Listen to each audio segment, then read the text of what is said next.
said, "You think the devil has horns? Well, so did I.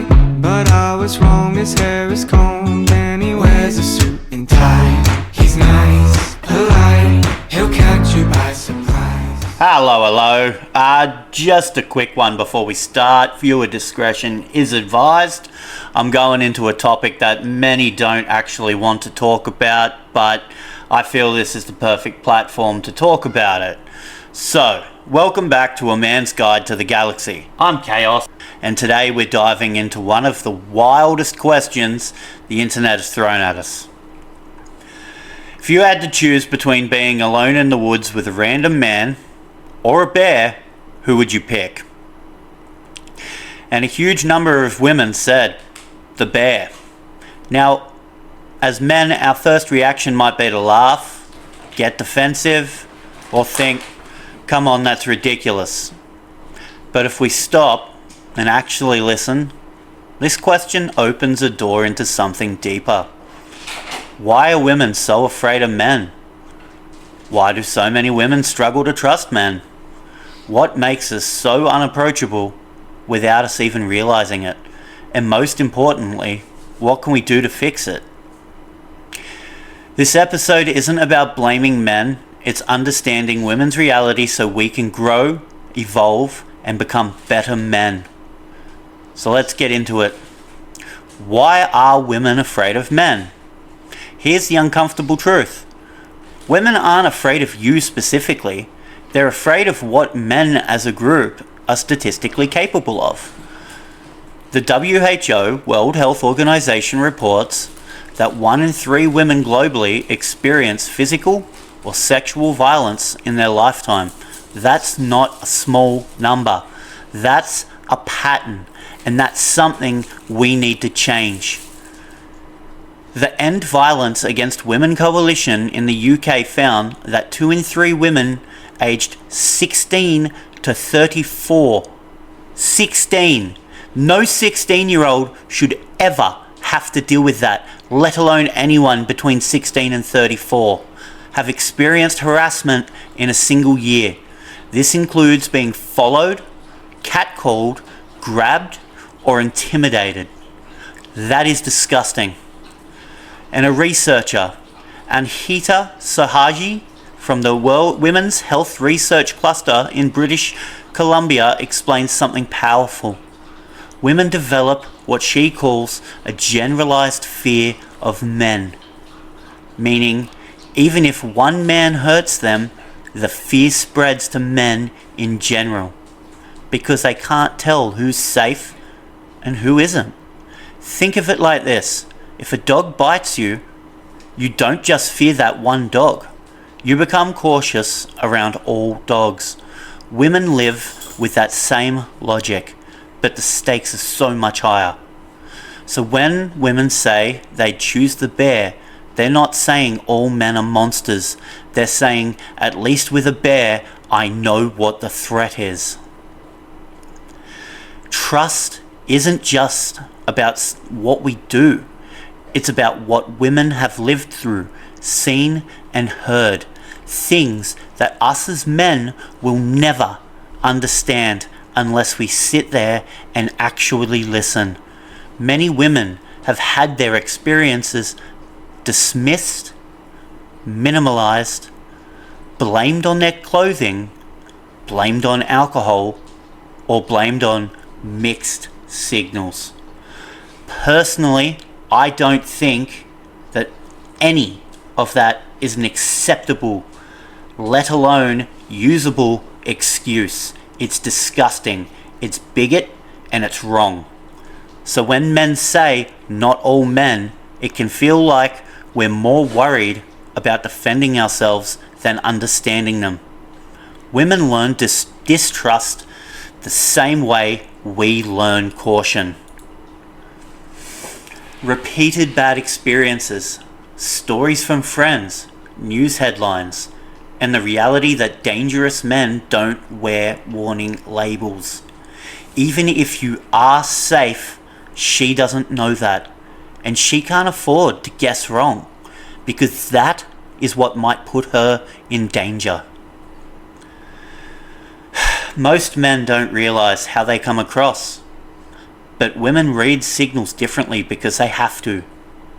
Here are the behaviors that make men unapproachable: ignoring boundaries, standing too close, approaching from behind, blocking exits, staring for far too long, being overly intense, approaching in groups, and not taking no gracefully. These aren't creepy guy behaviors.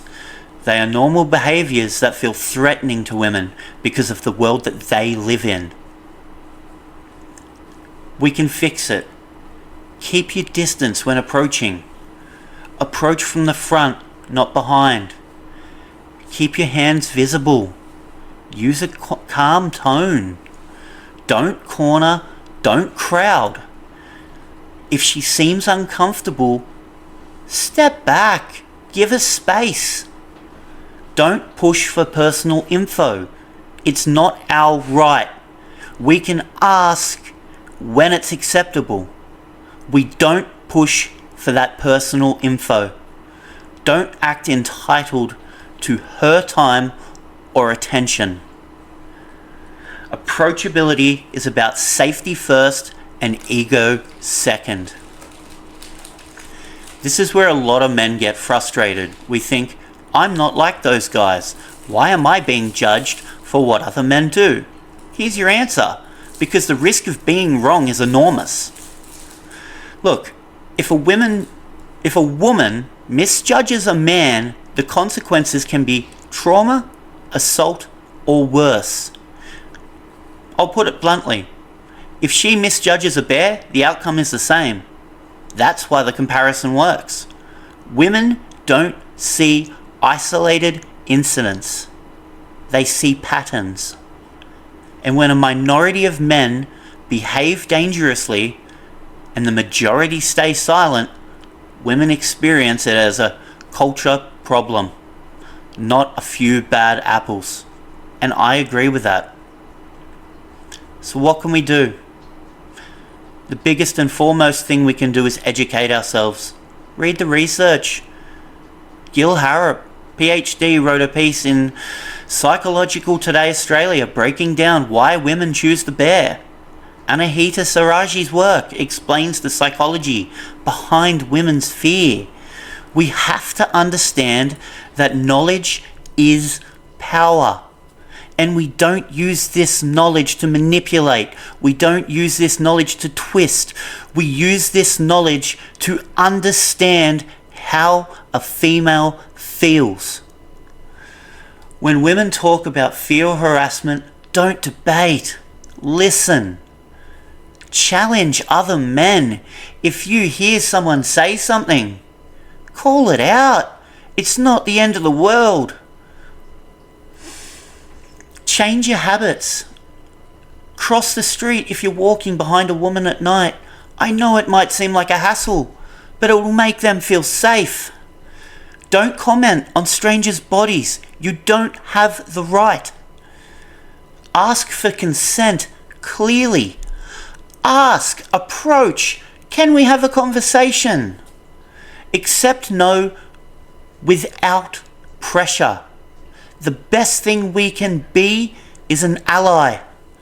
Being a safe man isn't a title. It's a practice. It's something to be proud of. It's something to show the world that you are different and you want to not be like these people who harass, intimidate, and follow women.